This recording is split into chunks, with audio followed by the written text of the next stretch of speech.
Bien, pour être honnête, quand j'ai vu arriver ce plan cheval, je n'ai pas sauté de joie. Un vieux souvenir de course-poursuite dans les bois, mais il faut savoir se remettre en selle. Et finalement, travailler ce dossier m'a presque réconcilié avec les équidés.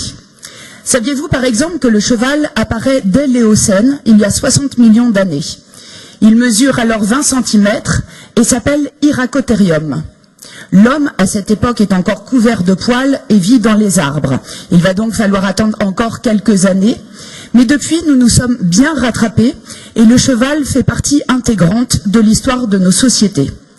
Ainsi, au milieu du XXe siècle, il accompagne le long chemin vers l'égalité. Les femmes obtiennent le droit de monter comme les hommes. De tout temps, on le retrouve comme auxiliaire des activités humaines, des Vikings aux Mongols. Au Moyen-Âge, le cheval sert à la guerre, au transport et à l'agriculture.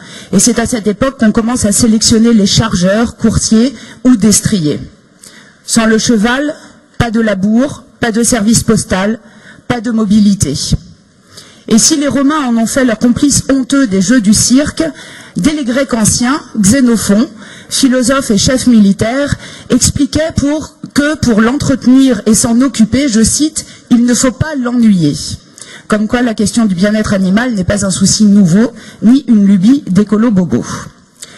Aujourd'hui, les hommes ont malheureusement perdu de vue cette notion de partenariat avec les animaux. Il s'agit plus souvent de dresser, dominer, chasser ou asservir.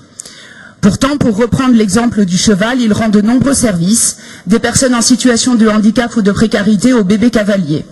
Il aide également en matière de traction animale. Associé aux bovins en pâturage mixte, il contribue à l'équilibre des prairies. En Corse, des fermes ranch associent élevage de veaux et balade à cheval et dégagent ainsi un complément de revenus paysans. Ailleurs, des espèces locales, rustiques, résistantes et polyvalentes sont préservées, comme les ferrandaises chez nous pour les vaches, c'est le cas du cheval de Mérins dans les Pyrénées. Les chevaux, c'est comme les arbres. Tout le monde les aime. À nous d'accompagner cette popularité. À condition, bien entendu, de former les futurs cavaliers et professionnels, de démocratiser l'accès au centre équestre, de ne pas avoir dans le cheval qu'un gros morceau de viande et de les considérer comme des alliés, alors ils peuvent être un beau trait d'union entre hier et demain, entre l'animal et l'humain. À l'heure où il nous faut trouver des alternatives au tout pétrole et repenser notre place dans les écosystèmes, nous aurons bien besoin de cet allié, c'est tout le sens de nos amendements et notre vote dépendra donc du débat.